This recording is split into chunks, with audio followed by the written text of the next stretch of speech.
trucks moving this way or moving here. boxes of ammo. But that is what influences battles and wars, is being able to supply your army. I mean, by the end of World War II, the Japanese had no navy. They had an army, and especially on Japan itself, and they had enough fuel and enough old airplanes for kamikazes. I think by the end of the war, they still had about 8 or 9,000 planes that they could fly. Just going on this thing about logistics, it's historical. It's been going since Caesar. About 1000 AD, there was a sea battle in the Scandinavian between a couple of Scandinavian countries, and just before one of the battles, one particular king had a bunch of heavy wooden chests put onto his longships. And his warriors are like, "Why are we bringing this stuff?" And he goes, "We'll need it later, don't worry about it. But I'm your king, just put it on our longships, we're bringing them with us." About halfway through the battle, he starts sending small groups of soldiers back to these chests. They open them up, and they discover fresh, brand new swords. Look at their old swords with the edges all chewed up. Oh, great! Throw the old one over the side, pick up the fresh blade, go back into the fight. That's smart. The effect on their opponents was, this guy's got a brand new sword. Oh crap! He hasn't been in the fight yet, so he's a fresh warrior. Where did they come from? But there was also the actual logistical effect of, the guy has been just given brand new weapon. Basically, he's been given a reload in modern terms. The effectiveness of his combat abilities just went up in comparison to the enemy who's using blunted blades. And a great example is in World War II. Germany did not lose because of firepower, but rather the fact that the bombers flew across the factories and the oil supplies.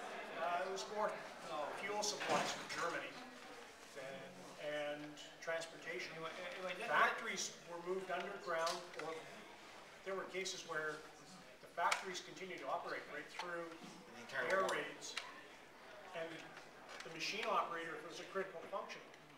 They actually had on the factory floor bomb shelters where he would put the piece in, let the machine run automatically, and walk over to about the size of a bus shelter, but of cast steel, and step inside and watch through the window.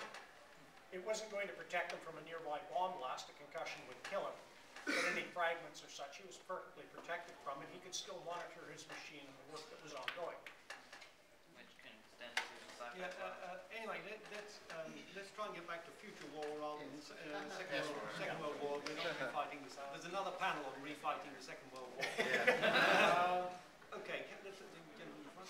One thing that I was curious about is one of the things that we especially see with futuristic and post-apocalyptic warfare and everything is this idea that we're fighting over natural resources and the fact that there's going to be little gas. So I'm just wondering, what kinds of things might there be when we start running out of gas and we can't fuel things like planes or trucks or tanks? Maybe start working with solar, I believe. Yeah, solar. I don't know about major, but I know what I'm guarantee that's going to happen eventually. Solar, just for the smaller things. Well, I know. The guys in the military might jump on this one, but there are all sorts of examining. On the big scale, is that we don't run out of oil as such. What happens is world productivity stagnates and then falls, which is exactly what's happening now, and it will happen very quickly. That is, oil is still coming out of the ground. We don't turn the tap off; it doesn't stop. It just gets more and more expensive to get, and more valuable. So the squeeze goes on. So yes, there will be conflicts over oil, but at some point or other, people start substituting. And you can convert coal into oil, and we've got lots of coal. You can convert methane, shale, oil shale is easy to. Well, I say easy. These are all expensive. They're also very dirty, and they make a lot of carbon dioxide, which means climate change, which is another game. But so those pollution. But pollution, but you know, we don't run out of oil per se. It just gets more expensive, and yes, that's a good reason to fight. You're more likely to have conflict over water, food crops, areas where you can grow. You're seeing that right now in the Sudan. You're having, it's a civil war basically between herdsmen and farmers. Well, and here's something that you mentioned for farmers. A lot of technology starts out for animal husbandry, because if you said you were doing it for humans, everybody would go absolutely bananas. Okay, it's not impossible that you could have in vitro all the way through to birth. If you're doing like for cattle, for horses, whatever, you're setting it up so that you're making it convenient. But if you can do it for horses, you can do it for humans. There may be an advantage to having more male animals than female animals for cows, or for this. If you do research and you come out with a fairly inexpensive way to determine 100% accurately the sex of the child, as it were, this can be applied to humans. It already is. Yeah, I mean, but they're doing that with, yeah, but it's also fairly expensive. But if you develop a pill for a penny apiece, and you say, which do you want, the blue or the pink one? 20 years down the road, you're going to have some fun wars. In parts of India, the sex ratio of children being born is 144 males to 100 females. Yeah. And that's using today's crude techniques. I'll also throw in is that we're seeing uprisings all around the world, but principally in the Arab world, but also in Bolivia. We've also seen them in Burkina Faso. We've seen a trucker strike in Shanghai. The reason when you scrape away the political BS off the top is always the same. Unemployment, and above all, suddenly rising fuel and food prices. Food prices have doubled. Energy prices are going up fast. Yeah. That's what's causing all this Bread. unrest. It sounds like, sort of hokey in a way, but the price of bread will cause a war. Yeah, that's Right, right. that was, well, 2-3 years ago, there was the cost of flour for making bread in Egypt, in some neighborhoods, it was subsidized 90%. And what was happening is, this was how people were making their living. They would go to the bakery early in the morning and buy as much bread as they could afford, and then take that fresh bread and sell it at the roadside in the wealthier sections of the city of Cairo. And this was how they were making their living. A slight increase in the cost of bread would be passed on to them. They couldn't sell as much. They couldn't earn as much. They're spiraling down economically at that point. They get angry. You think that the city of Cairo is what? 16 million people? Something like that.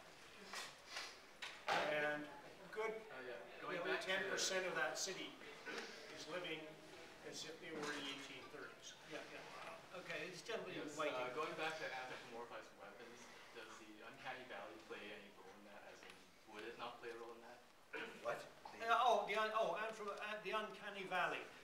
This is if you have something on the screen. It's to do with making. I haven't put it. If you have something that's not human, distinctly not human, it's not threatening. If you make something more and more human, as studies have shown, there's a point where it's still not human, but it's enough human-like to be disconcerting. People get recoil back, and that's called the uncanny valley. Then you go over that valley to a point where it's so human you accept it as another human being. And you have this, that's called the uncanny valley, and it comes up especially in, frankly, in animation, in the cinema, when they animate CGI and so on, if they don't get it quite right, they turn the audience off, is where this sort of turns up. It's uncanny, and you don't quite like it. But also, in, of course, a spooky movie, this is exactly what you want. Now, okay, yeah, I agree. It's psychology is is 90% of warfare in some cases, and actually presenting psyops. Big Yeah, factor. big factor. That we're going to start anyways. I will admit right from the beginning, I am not seeing very many of the anime series that recreate World War II. So if you throw out a series and I haven't heard of it, please bear with me. And I have a fragmentary knowledge of World War II history, pre-World War II history, as to specific details. But we can at least sit there and hash and turn it into a round table of discussion back and forth.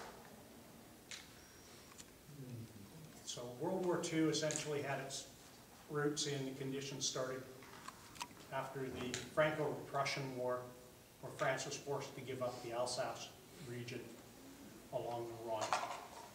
World War I, the French took back that area, and the Versailles Treaty was extremely punitive to Germany, to the point that it caused economic collapse in the 30s, the rise of Nazism. You also had territorial aspirations for Italy, trying to, under Mussolini, going to recreate the Roman Empire, his expansion into North Africa. The Japanese doing their anti-European North American expansionism to create the East Asia co-prosperity sphere, with them running it, of course. And the idea being that you would have a coalition of Asian nations trading among each other and minimizing European influence. And of course, you had these rather inward-looking interests expanding outwards and running into each other. You had the Americans following Monroe Doctrine with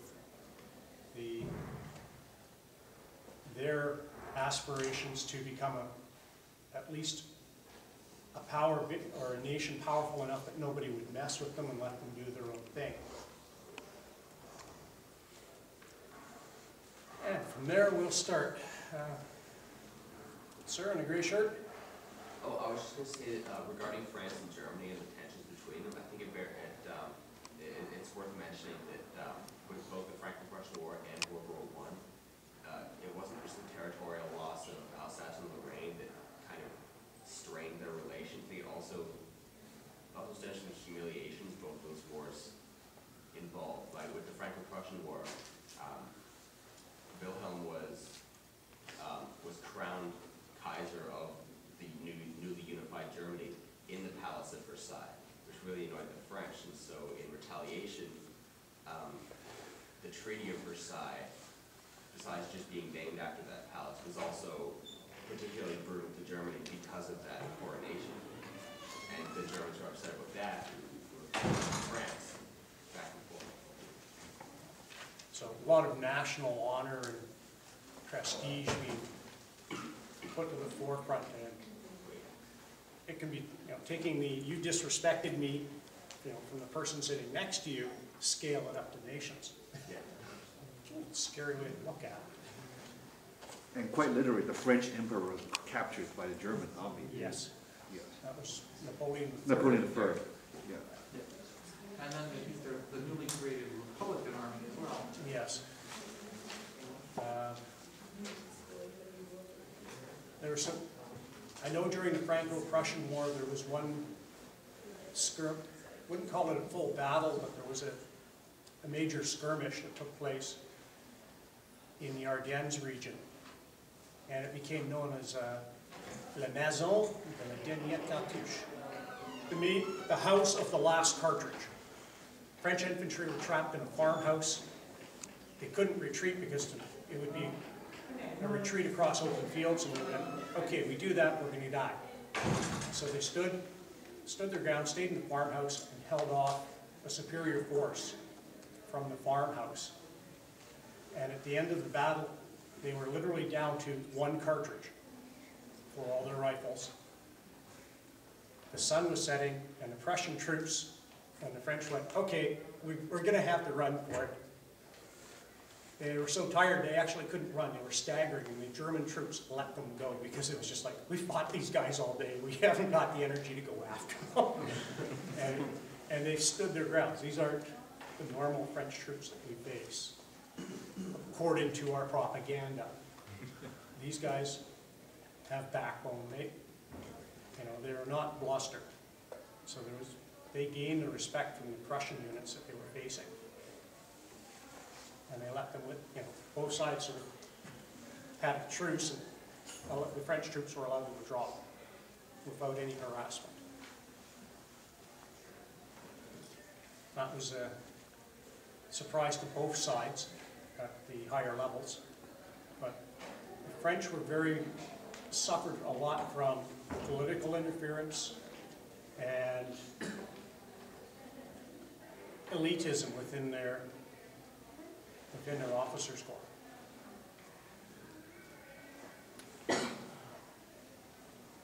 Yes? One of the things you said is sort of refighting World War II, and I wouldn't mind maybe just changing it, going to what you see as the major flaws of both sides. Japan invading the U.S., obviously the huge one. Hitler declaring war on the U.S. was another huge blunder in my mind. What were some of the blunders on the Allied side, other big blunders of the war? There was the British belief that their naval forces were superior to the Japanese naval forces.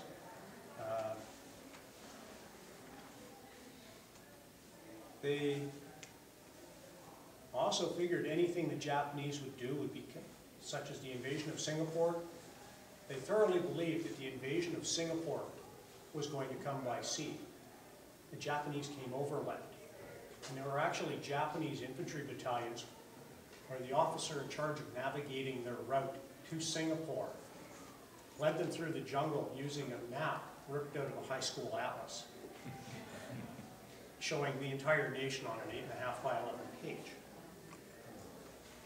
and leading them down the Malaysian Peninsula that way. If you've ever seen any of the film footage or gotten a good look at a topographical map for Malaysia, that's just an incredible piece of navigation on the Japanese part. Because what looks like 5 miles on the map, you're going to march probably about 20 to 25 because a lot of it's going up or downhill, and they aren't gentle slopes. Yes? Well, I think when we look at Allied blunders, one that's probably the most controversial that every historian really, it's like the historian graveyard, is the bombing of Dresden. A lot of people regard that as an Allied blunder simply because it was very pointless, and it really puts a stain on the Allied record of war crimes. On the grounds of here you were bombing, I think the estimate was 600,000 dead. That might be an exaggerated number. 50,000. What's that, sir? 50,000. 50,000, okay. You have that, and then of course there's the most infamous I think we think of that we talk about generally is the severe plunders committed by the Red Army in the beginning of the war. We see in 1938 Stalin's mass purchase of over half of his general staff, right? So when the Nazis march in 41, you have pretty much nuked the Red Army, right? So that really leads to serious blunders. Okay, Stalin was very afraid before World War II of a coup against him. He essentially had taken the idea of communism where it was a group of people, it was a chain of democracy under communism. One political party, but a chain of a local committee would tell their representative to the next higher level of government, this is what we want to do in relation to the proposed national policies we've heard about. This is the one we like. And these representatives would funnel back up the responses. And then you would have the central committee where the chairman was supposed to basically moderate the meeting.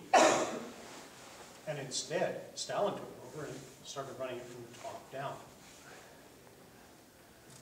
Yeah, but I understand the motivations, that means the motivations, but rather not. But he wanted to stay in power. So he was very afraid that the officers running the military, they remembered him as a bank robber before. the Russian Revolution and remembered how he gained power. It was quite often, we're going to attack. Oh, gee, they got in front of us, we shot. To remove political rivals. He was essentially establishing and reinforcing his political position by removing those he figured would be competent enough to lead a coup against him. Sir? Yeah, just as far as the political system in Russia and the Soviet Union at that time, there was the three-part power structure that was involved, which includes the military, the secret police, and the Politburo. And Stalin headed Politburo and won power. So he didn't want to get any ambitious generals from the Russian army trying to knock him off, so he purged a bunch. And it wasn't only the military that suffered, it was across the board. They were scientists, Korolev, the father of the Soviet Union's rocket program. Kalashnikov, the weapons designer. He ended up in a gulag for a while.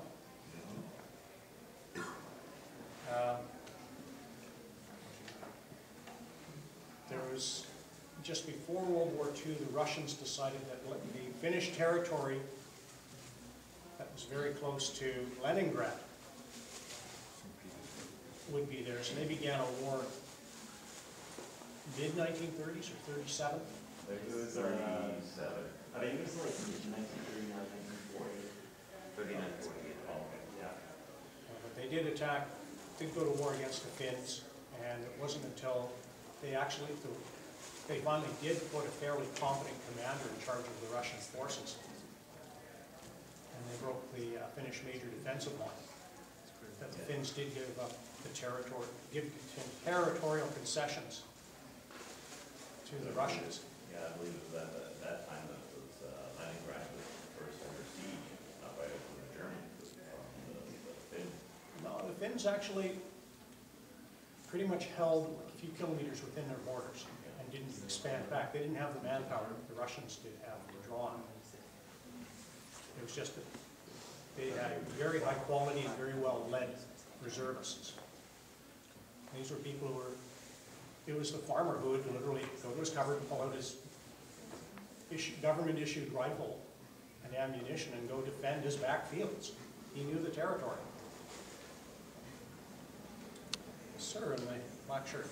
One of the things that we're talking about the Finnish War is that almost the Allies were going to go and trying to get hold of Norway to try and get supplies into Finland. Like Finland was regarded as an Allied power. You've got to remember that until Hitler marched into Russia, he had a non-aggression pact with the Russians, and they regarded the Russians up until 1941 as Hitler's allies.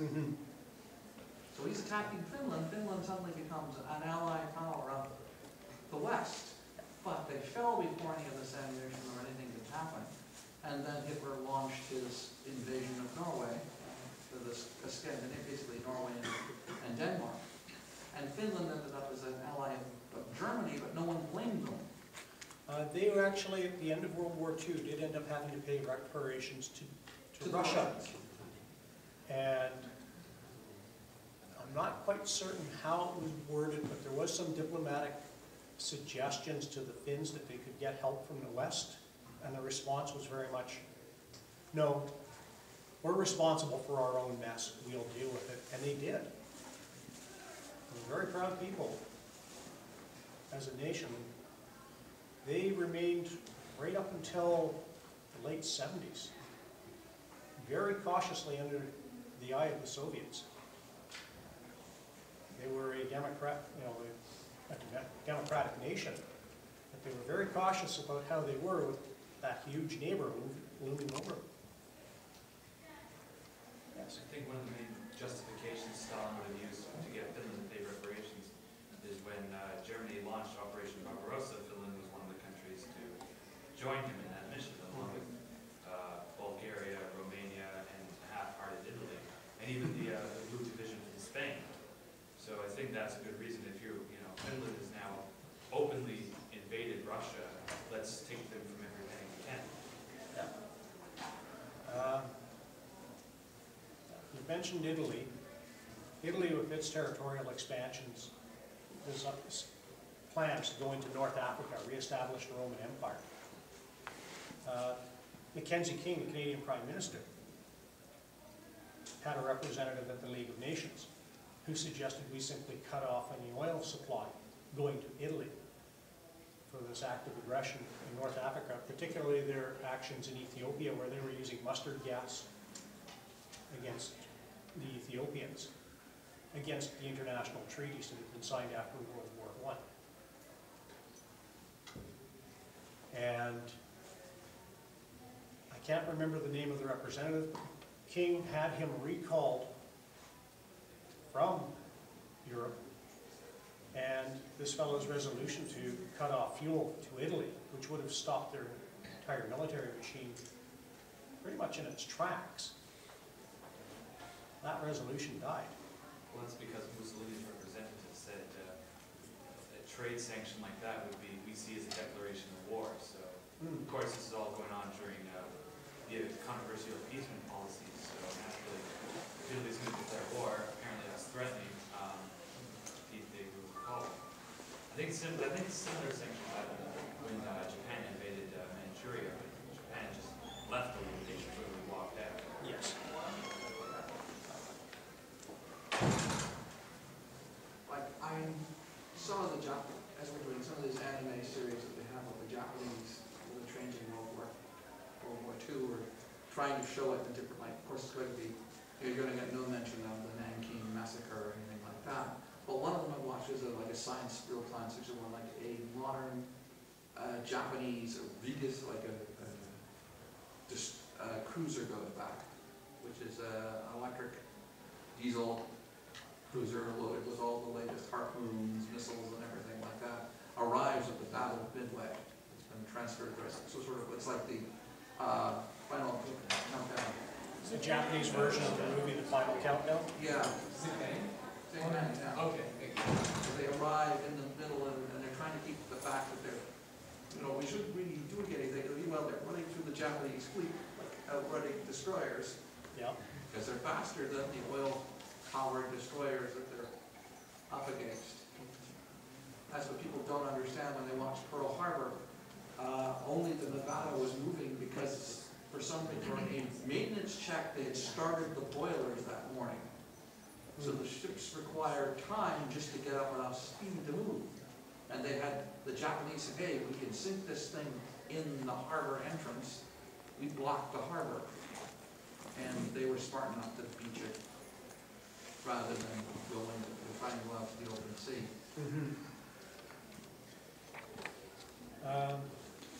Harry Turtledove wrote an alternate history where the Japanese attack on Pearl Harbor was followed up by invasion and occupation. Which, if they'd done that, it would have cost them a lot of troops initially, but it would cost the U.S. quite a bit because they suddenly lost that forward operating base of the Hawaiian Islands. So they would, before they could carry on with the Pacific campaign, they would have to retake the Hawaiian Islands. So not only is a naval operating base, but as a place for rest, refueling, fresh water. It takes energy to convert seawater to fresh water, so if you can get fresh water from an island or such, all the better. Yes? To my best understanding, that the original Japanese plan to attack Pearl Harbor was trying to get, by knocking out Pearl Harbor, ships there quickly and force U.S. to sue peace so they can continue to fight China. So the idea is give a shock and then try to make peace, but the shock, they absorb, U.S. absorbed the shock, so the war continues on. Yes. Yes. There was a political miscalculation by quite a few of the, I'm trying to think of the right name, the Todai, the council that was running Japan at the time. The majority of them were very insular in their experience, other than, I think it was Yamamoto who was the attaché during the early 30s to the U.S. the Japanese embassy in Washington. So he had some exposure to the Americans and their culture. And had misgivings about the attack on Pearl Harbor, as instead of being a knockout blow, being instead of, we're going to wake them up and they're going to be bad. Yeah. They're waking the sleeping giant. And that's the same. American industry, up until the beginning of the Depression, has been expanding massively. Quite a, best understanding, quite a few, not just Yamamoto, but other few Japanese generals actually opposed not just attacking Pearl Harbor, but also opposed attacking Britain and China, because they said they're never able to conquer all of them. It's going to be a waste of resources, and all these guys at the top doesn't listen to them, and they just do it, and then it turns out the way that it is. So, yeah. Pick one fight at a time. One of the things I've been reading about is the Japanese had, President Roosevelt had asked them if you could withdraw from China. When he said China, he didn't mean Manchuria, because he saw Manchuria separated from China. Then they really wanted to keep Manchuria. They were after the mineral and oil resources within Manchuria. That was also one of the reasons they invaded the Dutch East Indies, Indonesia now, because they were after the oil fields. One thing about Manchuria is that, apart from Shanghai, Manchuria is one of the most industrialized regions of China at that time. So there's a huge industrial base there, and because the warlords there have already built up the region, so it's good reason to take that place because they can make stuff, build stuff there. And the Japanese were the main people who were supplying the money to build those factories in the first place, because they'd been in there since 1905 or earlier, building the country up. So they had, basically it was we economically own it, let's politically, may have been the viewpoint, is what you're suggesting? Well, they killed the warlord because they didn't think he was on their side anymore. Yeah. And the son takes over. And then they staged a whole incident to, the guy, actually the general staff said to the local commanders, don't do this. But the guy they sent the message was part of the conspiracy to cause the incident. Now you're talking about the attack on the American gunboat in 37? No, this is 31. Okay. This is 31. They blow up a key train. They blow up one of their own trains. To kill the warlord there. To kill the warlord and to cause an incident to bring in their troops in to maintain order.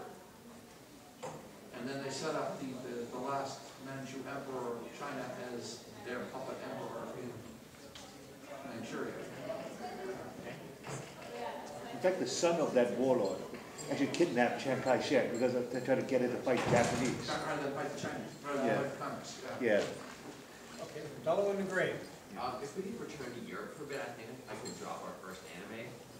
Okay, certainly as I said, I know very little about the animes related to this, unfortunately. Anyone else has heard of this, but Valkyria Chronicles? Yes. Okay, not alone here then. Basically, do you know it? No, I don't. I missed the name. Valkyria Chronicles. Okay. It's set in 1935 in like an alternate Europe where there's basically the Western Europe is one country and Eastern Europe is another country. And there's one tiny country about where Estonia and Latvia are today in real Europe. It's its own like free little principality. And then the large Eastern country invades it. And there's like a whole the Gallian army is useless. They can't do anything. But the militia takes all the credit and does all the battles, and it was militarily it was odd, but politically I've been trying to find parallels with actual World War II to find out what they were basing it on. So far, I'm kind of, from the way the invasion worked, it seemed more like the invasion of the Low Countries. It could have been the invasion of Low Countries or the taking of the Sudeten. Well, it seems more like the invasion of the Low Countries because the Empire didn't say, hey, these are imperial citizens. They just marched in. Also, it's an Eastern, the Soviet Union, when they attacked Poland, it was Germany attacking from the west, they also at the same time invade Estonia and all those in the Baltic Sea. So then maybe that was some parallel that's powerful. Latvia, Lithuania, Estonia. Was taken when Russia, Soviet Union invaded Poland. So, yeah. From a numbers standpoint, it seems more like it's based on the Winter War, because like the Winter War, you have this army of like millions of soldiers invading this tiny country that only has like a couple 100,000 people defending it maybe, and managing to do it with inferior technology, and except Finns actually had superior technology, and the Spanish Civil War, where the Germans had these wonderful tanks. No, we didn't. The Germans sent Panzer I's and II's. The Russians sent tanks with 47 millimeters. Yeah. This gentleman over here, just off of the Valkyrie Chronicles, from what I've, like geographically and politically, they probably are the Low Countries. All three were, to some extent, had monarchs, just like the principalities. Yeah. If you want to look at the effectiveness of militias rather than organized armies, and the best example they probably based off was Tito's Yugoslavia, which were by far probably the only genuinely effective militia in World War II. Because they were trained by the regular army. Yeah. Well, yeah.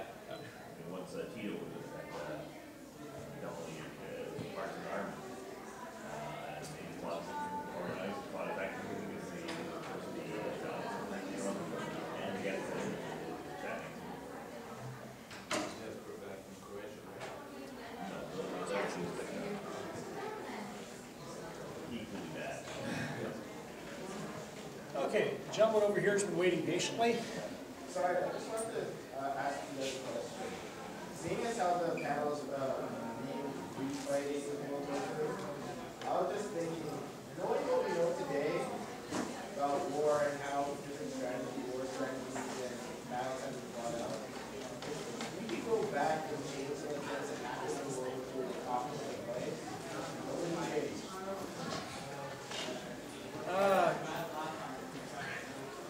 Some of the things would have been under the British. One of the things that would make a major difference is in how they, and it's actually as well, the French applied their armored tactics. Because the French army simply applied their tanks, as well as the British, just simply to send tanks in almost individually into battle. It'd be 1 or 2 tanks, maybe 4 tanks operating alone. The Germans tended to send entire squadrons of tanks. So 36 tanks en masse as an attack. It does several things. 1, it swamps any anti-tank defenses that were there. 2, it gives them massed firepower against any opposing armored units that they met, because they realized the Allies were using their tanks in dribs and drabs. History Channel has been running greatest tank battles, or great tank battles, on a regular basis, and one of them was one of the first tank battles in eastern France, where Charbis were encountering Panzerkampfwagen 2s and 3s. And one of the surviving tank commanders was talking about operating his tank in the middle of this, where they went in, it was 6 tanks, extended line of battle, going across open ground, and they ran into a group of about 14 to 15 panzers. And essentially, the German tanks broke up into slightly smaller groups and began circling the Chars. So the poor tank commander in a French Char, he's on his own in the turret. He has to load the main gun, aim it, fire it, as well as watch what's happening outside the vehicle and give instructions to his driver.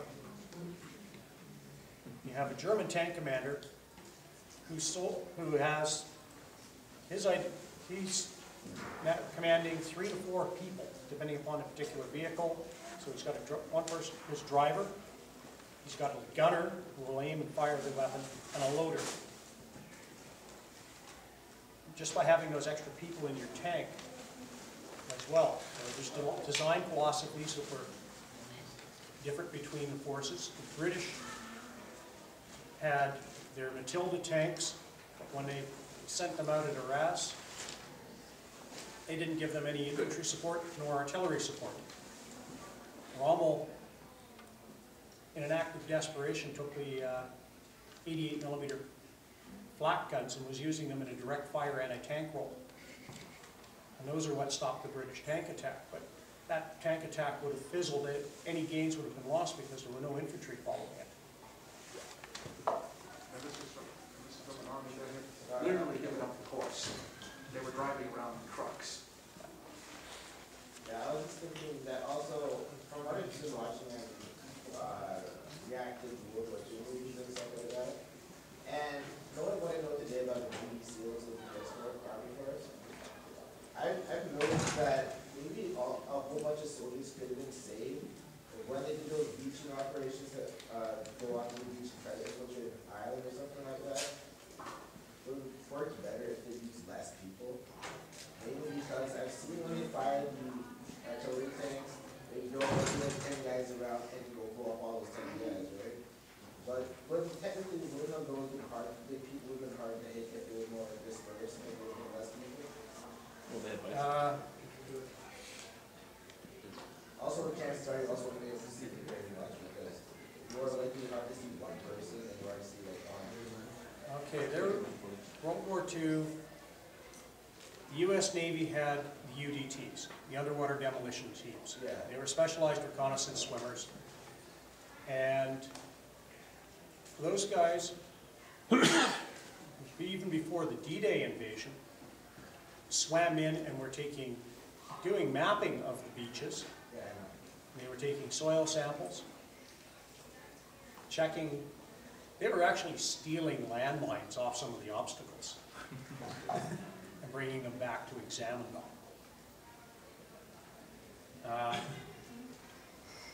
But unfortunately, I would have to say the movie Saving Private Ryan, the first few minutes with the landing on the beach, that's real.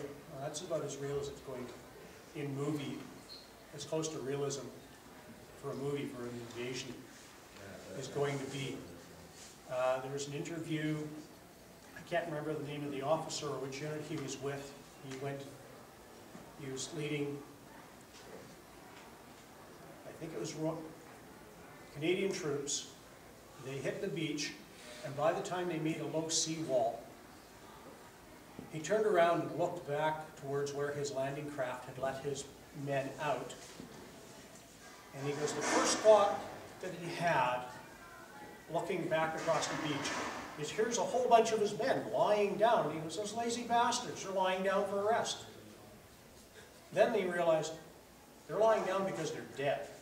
He just suffered 50% casualties covering 100 yards. But to get enough people into protective cover, the Allies decided the only thing you could do was send green troops, inexperienced troops, up the beach because they had no idea, no experience of what was going to happen to them. And you would send enough that even through attrition from enemy fire, you would have enough people close enough to start putting a weight of fire onto the enemy positions that you could take them. Yeah, so another thing, because I was doing a research after the assault on the South of London, and I noticed that they were trained 4 years before they played once whatsoever. Like they go through all sorts of training, staying alive in water training, and from what I can read, it's like they don't die technically. I mean, like if they die, they have something odd. Like there's this one guy was thrown out of a helicopter in Afghanistan and held off Al-Qaeda troops for about 12 hours before he died. So, But commandos. yeah, that's what I'm saying. Like, you can go back in time to World War II and offer them. No, had commandos. Before World War II, the U.S. military did not really have anything we would call special forces. They were a very egalitarian military. And the concept of anything like commandos or such did not exist in most military structures at the time. SAS. You may have had, the SAS came out of actions in the desert mid-World War II when they needed reconnaissance. And they had ended up, first of all, with the long-range desert group. They also hired mercenaries, Popsky's private army. This was a gentleman from Poland, and he was working as an expatriate in Egypt and developed a love of the desert and wanted to go out and explore some of these places mentioned in ancient histories. But the only way you could get to them was you're going to drive for 3 days or 4 days in the desert. And if you miss by 5 miles that little oasis, because that's about how far away you can see it, you're going to die. So he taught himself desert navigation and was taking various vehicles in the 1930s out into the desert. When the war came along, he went, I know how to do this.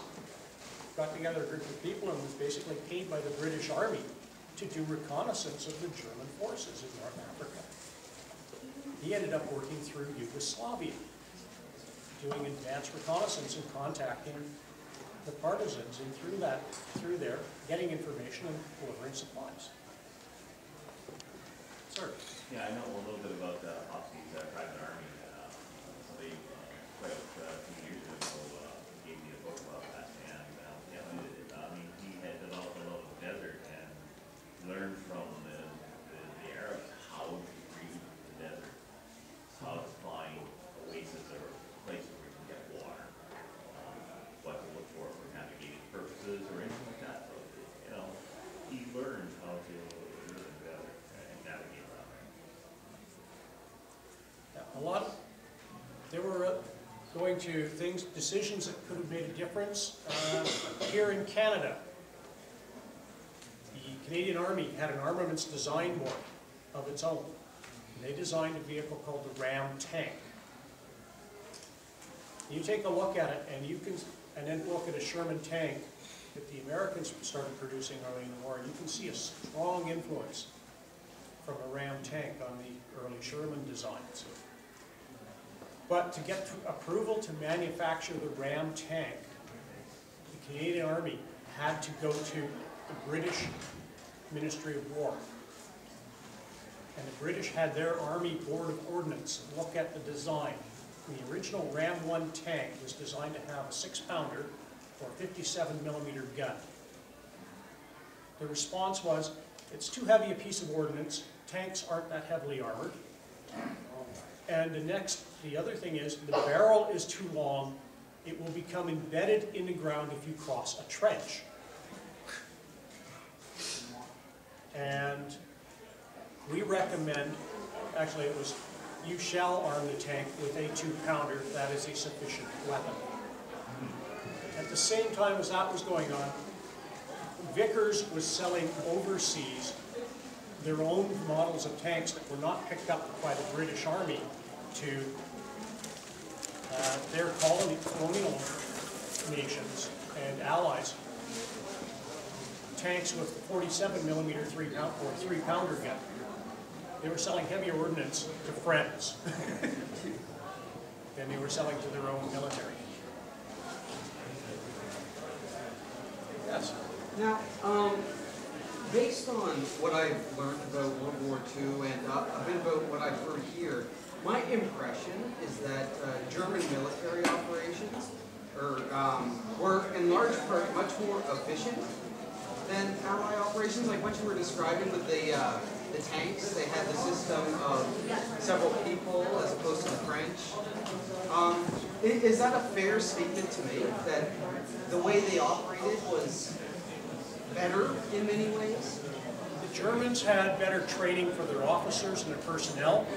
They also, the British Army was very much, everybody was tended to fight the last war. So French and British armies particularly were preparing to fight the last war, World War I, once more. The Germans went, we lost, what new technologies will give us an advantage? And because of treaties, a lot of the stuff they developed, they had to do in secret, and they did it in Russia. They started building submarines in Russian shipyards and trying them out in the Baltic. They developed tanks and tested them in field areas in Russia. They started actually developing and manufacturing nerve gas in Russia before World War II. Realized we don't want the Russians to get this, and then they had to figure out where they could put it, so they moved it back almost onto the Polish border with Germany.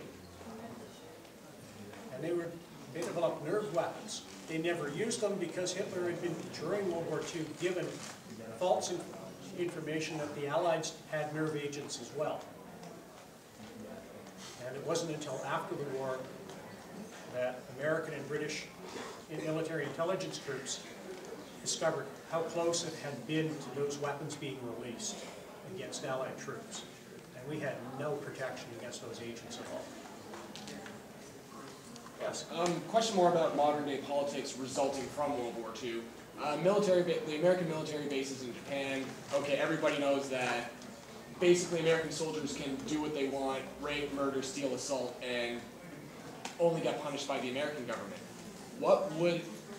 What is stopping the Japanese from saying, screw you Americans, we're just going in and we're going to start arresting anybody who actually commits crimes? What's stopping the Japanese from sacking up? Treaties. But in all honesty, what's stopping them from saying, screw you to treaties? This is a $14 quadrillion deficit. Okay, that answers that question. Also, a constitution says we're not supposed to have any military. Yeah. They've altered their constitution slightly. The self-defense forces are now allowed to be active overseas. Only if under UN command. Yes. Though I'm thinking like just getting the Japanese cops being all like, okay, we have a warrant for your arrest for rape, for murder, for assault, for theft, like that sort of thing. That happens so rarely, that's why it makes the news. Yeah, which is, so it's basically just all the treaties and the terrible deficit that's stopping them? There's a neutral who has control over what? American bases are essentially, in Japan, are essentially American soil. They're considered American soil, and they don't just go off scot. When they get in trouble overseas, it's a lot really serious. They get taken over, you go someplace over in the U.S. and you get a big trial, but military type trial, and it's a lot more stricter than the judicial system. Fair enough. Leavenworth is not a nice place. It's not, yeah. Fair enough. I've been misinformed on that. My question's actually of a different nature. Certainly. You mentioned Saving Private Ryan. A lot of Hollywood films seem to ignore giant aspects of history. Like, again, Saving Private Ryan, first 20 minutes is good, but after that, it's amusing how any form of French resistance, British, Canadian, Australian, any other allied nation, as far as I know, is not there in American. So I'm realizing Hollywood films, when it comes to the World War II, frankly, suck. So I've actually been watching quite a few German-made films, and they're substantially better, particularly the depiction of Stalingrad. The film is called Stalingrad, and then you compare that to the Hollywood picture of Enemy at the Gates, which is actually the Russian government trying to ban due to historical dirtness. Enemy at the Gates and such, great story, historically accurate, not very much, hey, it's a name. Yeah, it was based off of the book, but it's just ridiculous. And I want to know, are there any modern Hollywood films that you could potentially recommend at this time period? Because at this point, if it's not made by Clint Eastwood or in German, I'm not interested. Band of Brothers is fairly accurate. I haven't seen The Pacific, but Jan Howard Finder, The Wombat, has been recommending The Pacific. For Vietnam, the Australian film, The Odd Angry Shot. I just want to say that, again, with Ben Hills, I saw the European one, I think we've seen all the episodes again. I'm noticing a great lack of any other nation that isn't American. When you compare it to other films made by other countries, they seem to be a fairly accurate historical one is it's a Canadian production, miniseries about DM. And what is interesting is it does go into the political aspects of that raid. When the Canadian general, given charge of developing the raid, goes in and sits down in the office, and he's got Louis Mountbatten, the Viscount, there, And he's going, I need support for this raid. And essentially what it comes down to is we've lost the Repulse and the Prince of Wales to the Japanese on their way to reinforce Hong Kong and Singapore. We can't afford to lose another capital ship. The effect on national morale will be too great. So the raid, instead of having capital ships with their heavy guns giving them support, they ended up with destroyers, which were outclassed by the shore artillery. When they needed some heavy bomber raids to basically isolate the town, cut off some of the bridges, hit some of the rest areas for German troops in the area. They said, what is the priority of this mission? Well, it wasn't an essential mission, which meant you didn't launch your bombers in fog because of the possibility of losing them on takeoff, or still having your airfield fogged in when the bombers return and you have to lose the bombers because they can't land. So they end up instead using light attack bombers, Blenheims, rolling ropes. Now they're carrying a third the bomb load of one Lancaster. And the fighter pilots were told, oh, it's only a couple of quick sorties across and that's it. All the fighter squadrons were withdrawn by 4 o'clock in the afternoon. So the troops on the beaches had no top cover for the following 3 to 4 hours until sunset. So it's a mini-series called DL. It was a big eye-opener because they've suddenly, one of the outcomes of that raid is the realization that to do an invasion, you need specialized vehicles for beaches. You need troops trained to clear the beach obstacles. You need people trained to organize. When somebody gets off a landing craft with a piece of equipment, they just don't go straight, may not have room for them to go straight up the beach. You've got to tell that guy to go over 200 meters and then up. Beachmaster rules. As you just said, logistics rule. Logistics and support is always what you never really see. It's in the news and stuff. It's really logistics isn't flashy. Yeah, it's not flashy, it's boring, but yeah, just going, you talk about logistics, another movie I'll bring up is the Longest Day, where the Beachmaster, a very colorful character, is quite an important, he's directing traffic off the beach. The sword, and because of the beach, of course. And it just goes to show you how important it is to piling equipment off of the beaches as fast as they could. And they had all those people directly back. Once the beach itself is secure. The Germans, when they were preparing for Operation Sea Lion, were trying to figure out things like, how do we get to shore in England, and began to realize you need specialized landing craft. You just can't take a rowboat up onto the beach. The soldiers coming up on that rowboat are going to be machine gunned to pieces. But at the same time, the British were scrambling to try and find anything they could, any sort of weapon. And they came up with some amazingly innovative things. There was one weapon, I can't remember the name of it, it was basically a projectile was 2 soup cans soldered together. The lead soup can had high explosive in a shaped charge, and the actual propellant charge was in the second soup can, and it was black powder. It was probably one of the most effective anti-tank weapons they had until they got heavy American Sherman tanks. And it was just simply an improv weapon that this fellow developed in his garage using bits and pieces of his scrap pile and from the plumbing store next door. Yes. This is me, right? Yes. Okay. Do you know if like that soup can weapon and like K guns and all these like strange kind of MacGyver weapons that the British came up with, do you know if any of them actually saw combat or public? The boys, before World War II, the German, or to counter tanks, the British came out with the 55 caliber boys anti-tank rifle. You're talking a weapon that's firing 55 caliber, 0.55 of an inch, so 14.7 millimeter.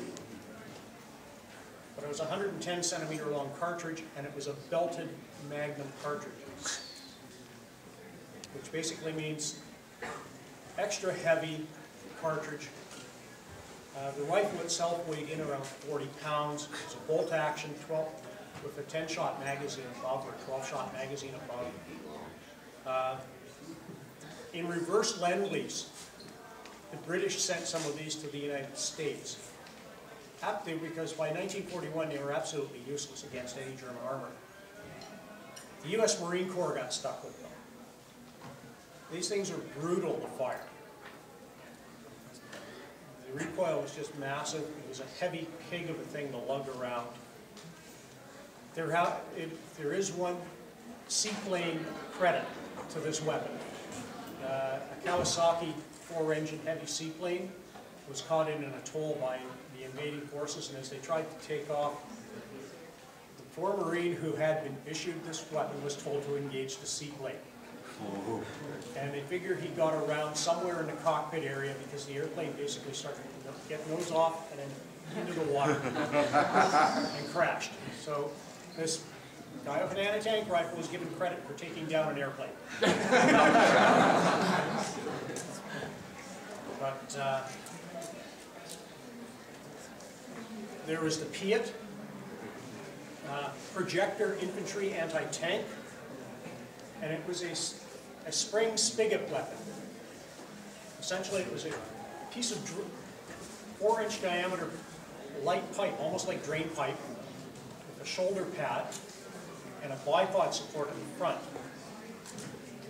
To cock the weapon, you stood on the shoulder pad plate, rotated it 90 degrees to unlock the tube, pulled it until you compressed a spring with a steel spike attached to it, back, and it cocked against the trigger mechanism. Put it back down, rotated it 90 degrees.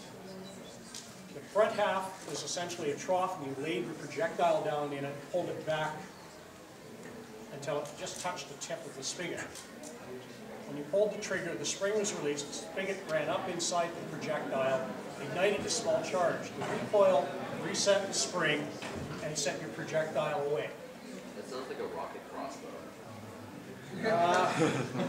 I'm not sure. All I can tell you is that it took, generally, when they were being used, the engagement range was 30 yards on average. Yeah, it was, a projectile could possibly slide out if you tipped it down.